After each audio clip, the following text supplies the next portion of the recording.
Umaga naman pag-uusapan naman natin ang tagumpay ng ilang kabataan sa swimming. At yan nga kasama natin ngayong umaga, Senator Nikki Cositeng mula sa Diliman Preparatory School at si John Carlo Daragos at si Portia Kate Daragos. Good morning guys at good morning Senator.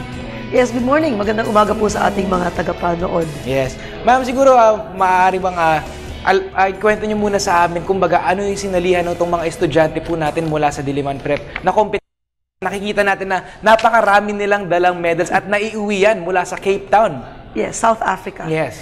This was last February 8 and 9 at ito po ay ginanap sa University of Western Cape. At doon po kasi nagkaroon ng isang malaking swimming competition. Mahigit na 450 estudyante ang nag-compete, di ba? So, sa mga age group yan. So merong 16, 15, tapos 13 yung age group ni Portia. At marami po silang napanalo ng medalya. 8 po ang ating swimmers na pinadala sa kagandahang loob ng ating mga parents. Dahil sila po ay talagang sinuportahan yung kanilang mga anak, mga coaches, si Susan Papa. At gayon din yung ibang mga sponsors natin. So nag-ambag-ambag kaming lahat para mabuo ito. Jo Marie Chan, si Huya Lim, si Ben Ko, Senator Bongbong Marcos, ang Meralco, at saka Senator Franklin Delon at yung iba natutulong, hindi pa actually pumapasok yung kanilang suporta pero nag-pledge din sila. No? At gayon din, ito pong swimming event na tinatawag nilang Western Cape Swimming Gala. Cape Town Swimming Gala. Okay. And kumbaga nakikita natin ang dami nga talagang medals na dala ng ating mga kampiyon nga mula sa school po ninyo, ma'am. Yeah, there were two from Diliman Preparatory School. Okay. Magkapatid sila. Opo. It's Portia Daragos and John Carlo Daragos. Yes. So sa dami ng medal ninyo, ilang events ba ang kailangan yung salihan? Kumbaga at inyong nasalihan. Kasi mukha kasing kayo ang nag-dominate dito sa competition na ito. Yes. 16 events po. Louder. 16 events and... Out of 16. Out of 16. And so, then, for you, how many did you win dito sa... 10 medals. 10? Wow! How many gold?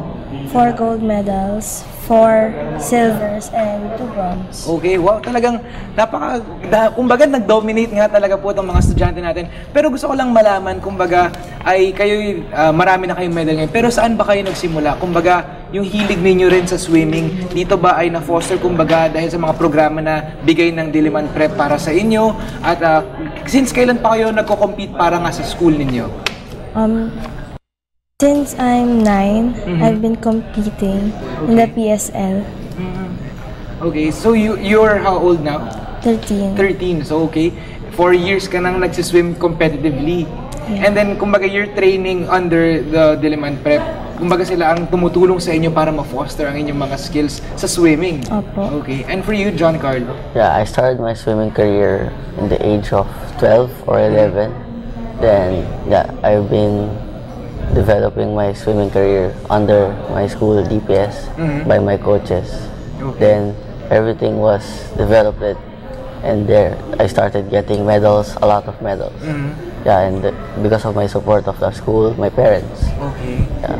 And throughout itong inyong swimming career, kumbaga na sinasabi natin, ilan na ba ang inyong mga nasalihang mga competition? At I'm sure, ito isang competition pa lang mga boss at napakarami na nilang nawing medal. I'm sure na siguro sako-sako na ang inyong mga medal sa bahay. Opo. Sobrang dami na po. So, ito is, how many times na kayo nag-compete internationally? Less than 8. Less than 8? Yeah. 7. 7. And ma'am, pag ganito pong nagko-compete internationally, ang school po ang kumbaga nagbibigay ng tulong at nasusuporta sa lahat ng mga estudyante natin na nagko-compete? Hindi po lahat. No? Okay. For example, in the case of Portia and John Carlo, the parents took care of half of the airfare and we took care of half. Pagkatapos yung mga gastos nila doon, kahit papano, tulong-tulong na lang, we try to accommodate as many as we can. No? Kasi this competition in South Africa, we also had students who are not from Diliman Prep. Okay. For example, Mac Tracy Alindogan was from Angeles University. Isa rin siya sa ating mga sinuportahan. Then Jilly Cordero of the University of the Philippines. Alam na natin ang UP, University of the Philippines, ang champion ng UAAP sa swimming, no? At si Kyla Stogilon, she's from Aklan. We have Emmanuel Joshua Lorbes, Montessori de Manila, Jeffrey Azor of Mariners Polytechnic College in Bicol, and Micaela Jasmine Mojde, who was What was she? 7. Wow. 7 years old. Batang-bata pa She lang. was the darling of the crowd. At nakapag-compete na siya internationally. Yes. Ito po, Senator, gusto ko lang din matanong sa inyo, nakikita natin kumbaga yung quality ng mga athletes na napoproduce natin mula sa DPS. Paano po ba natin nafo-focus kumbaga yung kanilang career sa ganitong klaseng bagay? Kasi usually, when kids go to school, they focus on their academics. Pero ito kumbaga, whole-rounded I understand both of you are also scholars and you're doing very well also with your academics. Yes. So paano po natin naituturo at nai-instill sa mga bata ang disiplina? Kumbaga, kasi primarily ito yung important siguro sa kanilang ginagawa dahil kailangan nila mag-focus, kailangan nila ng discipline sa kanilang craft, kumbaga. I think it's important to set the environment, no? Dahil ang ginagamit nating prinsipyo ay yung whole brain learning system. Si Professor Cecil Manican, siya po ang tumutulong sa amin para mahubog yung kaisipan, hindi lamang ng estudyante, pati mga guro. Dahil hindi po kami naniniwala na may estudyanteng mahina. Kung mahina yung estudyante, alamin natin ano pa yung mga ibang elemento na nagiging dahilan kung bakit siya mahina. May problema sa bahay, mayroon bang problema sa kaibigan, o mayroon bang mayroong problema sa teacher. Kasi lagi natin sinisisi yung estudyante pag mahina siya Pero hindi natin tinitingnan ano bang klaseng pagtuturo, no, ang binigay sa kanya. Halimbawa, may mga estudyante galing sa ibang mga eskwelahan, gustong pumasok sa Diliman Prep. Kuminsan sa entrance exam lang, 49 ang grade Tatanggapin mo ba yun o hindi? Sa amin sa Diliman Prep, tinitingnan namin bawat isang estudyante. Bakit 49 ang score niya sa entrance exam? Kasi yung tinuturo namin sa grade 3, halimbawa papasok siya ng grade 4, no? This is a real case that happened. Grade 4 papasok yung bata nanggaling sa ibang school. Siyempre, yung entrance exam namin, yun ang tinuturo namin sa grade 3. Para malaman na eligible siya for grade 4. Nakakayanan niya kumbaga Yung grade 4. Kung 49 siya, bakit? Yung pala, yung tinuturo namin sa grade 3 sa Diliman Preparatory School, ituturo pa lang nila sa grade 5. Wow, okay. Doon sa eskwelahan niya ngayon. Di ba? So sabi ko, bakit parusahan yung bata? Hindi tinuro sa kanya Ikaw Hindi lang. niya kasalanan. Halimbawa, ikaw, pinaayos ko sa'yo yung bus na nasira dyan sa EDSA. Siyempre, hindi mo kayang gawin. Yes. Pero, hindi ibig sabihin na bobo ka. Hindi lang tinuro sa'yo. So, nung in-interview namin yung bata, tinanong namin, bakit gusto mo mag-aral sa Diliman Prep? So, this grade 4 eligible student, sabi niya, kasi yung mga classmates, yung mga kaibigan ko, magagaling sila at sila ay taga Diliman Prep. So, ang sabi niya, I also want to be intelligent because my friends from Diliman Prep are intelligent. Instantly, tinanggap ko namin siya. Pero sinabi namin sa magulang, kailangan siya mag 2 months of summer. Yes, para makakatch up. Habulin niya yung hindi tinuro sa kanya nung grade 3, hindi ba, tsaka grade 2. Hindi tinuro sa kanya yun So now, the child, the student, has no grade below 80. Wow. In the 3rd grading. So, kung hindi mo tanggapin yon dahil 49 ang grade niya sa entrance exam at iniwanan niyo siya dun sa dating eskwelahan niya, kawawa naman yung bata. Kumbaga hindi na foster yung kanyang potential. Kasi we have to admit that we are training kids in the 21st century for 21st century realities. Iisipin na tinatraining natin yung bata para pumasa ng UPCAT, sa the year 2020. Di ba?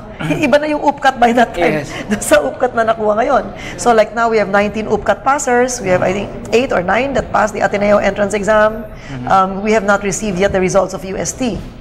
I think in Mapua, we will have more than 20 passers. And also De La Salle University. So, because of the training that they have, na well-rounded, they excel in the field that they're happy in. So these two Doragos siblings, magaling sila sa swimming, so dun sila magaling. Yun namang magaling sa basketball, no? Yun naman ang kanilang focus, kaya we also won the championship of the Private Schools Basketball Association or Basketball League. Yun naman sa taekwondo, magaling sila sa taekwondo. So we have 6 students. Malit lang po ang Diliman Preparatory School, hindi ganun kasing laki, no? Pero meron kaming 6 na estudyante na sa national team ng Pilipinas sa taekwondo. So I think it helps to bring out the child. That's the slogan that we have adopted. Dahil hindi lahat ng tao pwede mag-engineer, hindi lahat ng tao pwede mag-doktor. Pero kung saan sila magaling, at dun mo talaga makukuha kung ang kagalingan nila, magiging masaya sila, maging kapaki-pakinabang sila, at magiging malaki ang kontribusyon nila sa ating lipunan at sa ating sambayanan. At mukhang, Senator, naman napaka-effective kumbaga nitong strategy niya dahil kumbaga you're breeding champions at kasama nga natin sa kanila. Kasama nga natin ngayong umaga ang dalawa sa kanila. Pero maganda po sigurong maikwento nyo kumbaga kung paano nyo fino-focus yung mga sports programs kasi gagaya nga po na inyo na kwento, ang dami po nating champions na nanggagaling po sa inyong eskwelahan at dalawa nga dito ay kasama natin ngayong umaga. Unang-una, kailangan meron kayong programa. Dahil kahit na gaano kagaling yung mga atleta ninyo, kung walang programa, dadating ang panahon, magaling kayo dahil nandyan sila. Pag-graduate nila ng high school, wala na. So, kami, halimbawa, sa Diliman Prep, 5 yung ating basketball team. Para pag meron tayong varsity, yun yung seniors na high school team, merong aspirants, midgets, mini-midgets, at meron ding college team. So, ibig sabihin, meron silang pupunta. One. Secondly, kailangan pumili tayo ng magagaling na coaches. Kung academics, magagaling na teachers. Magagaling na academic heads, no? Dahil sila ang gumagawa ng programa, yung sistema kung paano ilabas mo rin ang kagalingan ng mga teacher. Dahil hindi ibig sabihin na yung matatandang teachers, yun ang mas magaling. Hindi ibig sabihin ganon lagi. Ibig sabihin, meron tayong mga bagong teachers na handang matuto dun sa makabagong paraan ng pagtuturo. Makabagong paraan na paano magkakaroon ng, kumbaga, relationship na you bring out the best in your students also, hindi ba? Yes. Then many students learn in different ways. Yung iba magaling, halimbawa sa mathematics, pero pwede mo rin silang pagalingin sa history o sa ibang mga bagay. No? In-offer namin yung space science program halimbawa. Yes. So, yung pag-offer ng space science, kukunin mo rin yung pinakamagaling doon sa larangan ng space science, which is Dr. Royal Maricese of UP Los Baños. So, siya yung nagde-develop ng programa namin. Sa basketball, Coach Renzi Bahar. Galing din na coach. Sa taekwondo, Coach Nap Dagdagan. No? Doon sa, ang aming principal ng basic education, Emmy Bernabe, napakagaling din niya. Or si Lizette Ventura, dati pong principal yan ng Sambeda High School, ngayon naman ay siya yung academic head ng Diliman Preparatory School. So, ibig sabihin, pipili kayo ng magagaling na mga magtuturo at yung mga nagde-develop ng programa. Yes. Ito po, ma'am, siguro na lang, huli na lang po, baka meron kayong mensahe para sa ating mga manonood nga ngayon tungkol sa mga kabataan nga po and how they foster their skills and their talents. And syempre sa inyo naman, kumbaga mensahe nyo sa mga bata rin na kumbaga kayo ngayon ay inspiration na kumbaga you're well-rounded students na you also excel in extracurricular activities and even get to compete internationally. So maybe a message lang for our viewers this morning. Yeah, well, actually, the message is very simple. In the choice of your school, hindi dapat maging criteria yung saan ang mura, di ba? Kasi actually, alam naman natin na ang edukasyon sa Pilipinas ay napakamura natin sa iba't ibang mga bansa. Huwag natin laging iisipin, dun tayo kasi mura. Kasi kuminsan, yung murang edukasyon, yung pa nagiging mahal. Dahil pagdating mo na sa college, hindi ka na makapasok ng college eh. Kasi fourth year high school ka, pero ang level mo, grade 7. Diba? So, dapat tingnan din natin yung sistema ng pagtuturo. Yung environment kung saan lumalaki yung bata, it's also a lifestyle. Education today is not just within the four walls of the classroom. Diba? Paano sila nakikitungo sa iba't ibang tao? At Diliman Prep, the kids learn how to think, learn how to feel, learn how to communicate, learn how to intuit, learn how to do, learn how to learn how to lead, and learn how to become. Itong 7 basic skills na ito, kung hindi na ituturo sa mga bata yan, magmula preschool. No, kaya yung mga programa namin, whether sports, space science, English proficiency, robotics, nagsisimula yan lahat sa preschool, sa early childhood education. Dahil kung ano man ang matutunan ng bata sa ganong edad, hindi na nila makakalimutan, gagaling na lang sila ng gagaling. No? Also, it also depends on the leadership of the school. Attention do they give to excellence, not just academic excellence, because academic excellence is only one component. Pwedeng magaling ka academically, pero hindi ka naman marunong makiusap sa tao, hindi ka marunong makitungo sa tao, o hindi maliwanag yung paraan kung paano ka magsusolve ng problema. Diba? Yes. Marami sa atin iwas pusoy. Kung may problema, sabihin lang, sige, manood na lang tayo ng sine kasi may problema tayo eh. Diba? Rather than saying, itong mathematics, yung Singapore Math na university, ang targets natin, ang tertiary education ang target natin sa pamamagitan ng ating Singapore Math. Bakit tayo nagtuturo ng mathematics sa ganitong paraan? Kasi ang buhay ng tao, lahat problema. Eh kung talagang hasa ang isip natin sa paano mag-solve ng problema, na second nature na, hindi na tayo magsusuicide, magda-drugs, magta-tantrums, di ba? Yes. Ang problema hindi masosolve sa ganung paraan di ba? Kaya ang gusto natin ipakita sa mga bata na lahat yan ay kakayahin natin. Pero importante yung foundation. Mas importante basic education. Preschool, grade school, high school, pagka nakakasa ka dyan sa maayos na paraan, yung college at postgraduate studies, madali na lang. Pero kung mahina ka sa basic education at sa high school, kahit kuminsan gaano kagaling ang college na pinasukan mo, talagang mahihirapan ka. Dahil ang isip ng tao, hindi mo talaga mahuhubog na shortcut. Whether athletics, hindi ka makaproduce ng champion na 3 months before, sasabihin mo, sige, kayo padadala namin abroad. Hindi pwede yun. Kung hindi nyo nagawa in the last 3 years, hindi nyo magagawa yan in the last 3 months. No? Yes. But before we end, I'd like to congratulate my brother, Jody Coseteng, because he was awarded by the Sambeda Alumni Association in the Red and White Ball a few days ago. At siya po ay hinirang sa Hall of Fame sa larangan ng sports. At yung kapatid ko na yan, I remember grade school pa lang kami, nagmumotorsiklo na kami, nagbibisikleta na kami, nagkokotse na kami. Kaya siya naman ginawa niyang career itong pagiging atleta sa larangan ng car racing. Yes. Yeah, motorsports, no? At ako sa San Miguel Corporation kay Mr. Ramon Ang dahil talagang tumutulong din siya para yung career ng aking kapatid naman ay talagang tuloy-tuloy. At yung mga anak nila, 10 taon pa lamang nagkakarera na ng go-karts. 10 taon pa lang. So congratulations, Jody. Talagang bihirang-bihira ang ganong klaseng atleta na magmula 12 years old, 10 years old, all the way na halos 50 anyos na. Dinala pa rin nila yung love nila for that Tsaka sport. yung frame of mind of being a champion, of being a winner. Hindi madali yun Dahil hindi naman laging panalo ka meron din talo. So, kailangan marunong ka din tumanggap ng talo at marunong ka rin magdala ng iyong pagkapanalo. Alright. Very So, well we really said, thank the actually. Philippine Swimming League dahil ang PSL po ang talagang partner ng Diliman Prep dito. Kung hindi po dahil kay Susan Papa, wala po lahat hindi namin magagawa sa swimming, itong mga ito. No? So we really choose the best, like I mentioned earlier, our best for academics and our best for sports in the different categories. Yes. At syempre, message lang mula sa ating mga batang atleta para sa ating mga manonood naman. At syempre, siguro sa mga ibang kabataan na, kumbaga, iniidolo nga kayo dahil sa inyo na-achieve. Go ahead, John Carlo. Yeah. Train harder, work hard, never lose hope from any task. Just ask for your parents' support, your teacher support, your classmates, and they'll give you your motivation to win a lot more medals in the coming future competitions. Okay. And Portia? Never give up on things you can do and be hardworking on things. Like always train hard, never lose hope, as my brother says, and always thank God for these opportunities that you receive and the blessings. Okay, very well said. Actually, yan mga boss, ang inspirasyon ng ating kabataan talaga, mga iniidolo natin at syempre dapat nating tularan.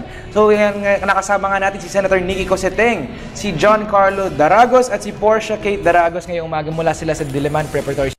We invite you all to come to visit our school Yes. and join our summer program. Kasi ang summer program ng Diliman Preparatory School ay open to all. Maski students from other schools, welcome po sila. Bumisita kayo anytime, no? And give us a call, 931-0728. 931-0728, and you can ask to be connected to our athletics department or to our academics department or sa ating registrar para malaman din ninyo kung kailan magsisimula yung iba't ibang summer programs, both for academics, which is very, very strong and recognized by the Department of Education, and also for the sports programs. It's going to be an exciting summer for all the kids out there, and we invite all the school heads, the parents, and the students themselves. Please come to Diliman Prep, Commonwealth Avenue, and we have another campus dun po sa Don Raimundo Street, sa Gloria 5 Subdivision, along Mindanao Avenue po yun. Thank you very much. Something to look forward to para sa ating mga kabataan, mga activities na pwede natin gawin ngayong summer at syempre to develop also our skills. So maraming salamat po ulit sa inyong panahon ngayong umaga. Thank you for this opportunity. At sa